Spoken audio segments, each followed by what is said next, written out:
Joe Biden is scheduled to visit Lahaina tomorrow morning to see the devastation of the Maui wildfires firsthand.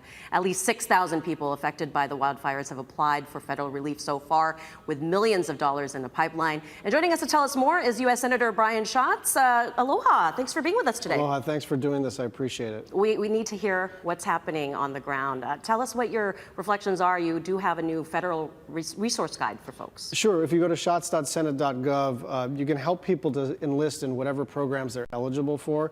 One of our main concerns right now is that there are lots of very generous federal programs for people who have been displaced or worse, but they don't know about it. And so we just tried to post everything online at shots.senate.gov so that people understand what they're eligible for. We also know that there are more than 10,000 people without internet, so we're hoping that everybody can get the word out to their friends and family on West Maui and those who are displaced into Central Maui to enlist in all these individual assistance programs. I was going to ask you about that. There are people that don't have the access, also non-speaking residents that may not know how to navigate red tape of the government. How are you helping them? Well, there are a bunch of people from FEMA who are on the ground recognizing that not everyone's going to enlist online. So it's between 75 and 100 people who are going to the shelters, who are actually knocking on doors, who are trying to individually enlist folks. And the other challenge is that lots of people don't have IDs because they went up in flames. And so we need to be sensitive to that. And there are alternative ways to sign up, even if you don't have your ID or any real proof of identity.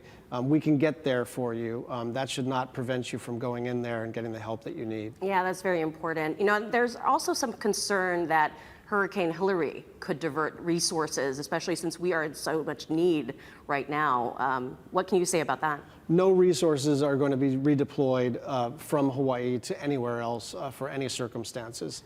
Right now we have more than 1,000 federal personnel on the ground between the DOD and FEMA and the National Park Service and lots of others, the Coast Guard and others. So there's been a robust federal response. We're going to continue to ask for more. We think we will continue to get more, but Hurricane Hilary, and we pray that it's as mild as possible on the west coast of the United States, will not divert any resources from Hawaii. Yeah, that's good news. Now, going to the visit of the president tomorrow, you've been on the ground several times already. What do you hope to show him? What do you want him to see? Well, I want him to see it. It's the pictures are horrible. The video is horrible, obviously, but the smell is something that I will never forget. And just the three-dimensional aspect of it. It's just, in a lot of places, it looks like a black and white picture, but it's not, because everything is burnt to a crisp. And President Biden is known for connecting at the human level. And I think that this is going to affect him in the same way that it affected a lot of us across the state, that it's just the most heartbreaking thing we've ever seen. We've had floods and hurricanes and even some wildfires and certainly volcanic eruptions, and all of those are their own kind of tragedy. But this is in its own category in terms of the death toll, but also in terms of the property damage. And so the full mobilization of the federal government is necessary. That's what we're getting so far. But my main thing is I don't want people to forget us once the attention span of the nation moves on to the next thing. We are going to need help for a very, very long time. Mm-hmm. And the impact will last for a really long time. You know, we're also getting warnings about toxins in the air, people just, their health going to be affected. We saw with that with 9/11. A lot of the recovery efforts after that went on. What can we brace for going forward? Well, I think we don't know for sure, but I think the 9/11 lesson is an important one. We have to make sure that we take care of our first responders who went in there without regard for their own safety and who continue to work the perimeter of Lahaina town, which continues to be toxic.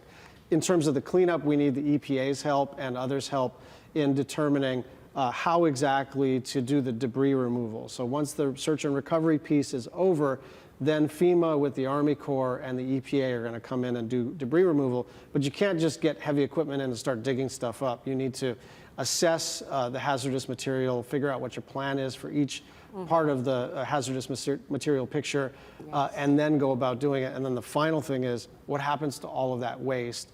And I'm very hopeful that it doesn't have to be on a Maui landfill. I don't think we have the space for it, and I'm hoping we can ship it all away. A lot of discussions going forward, now water an issue, but thank you so much, Senator Brian Schatz, joining us this morning. And again, we have that website for the resources that you can apply for federal relief.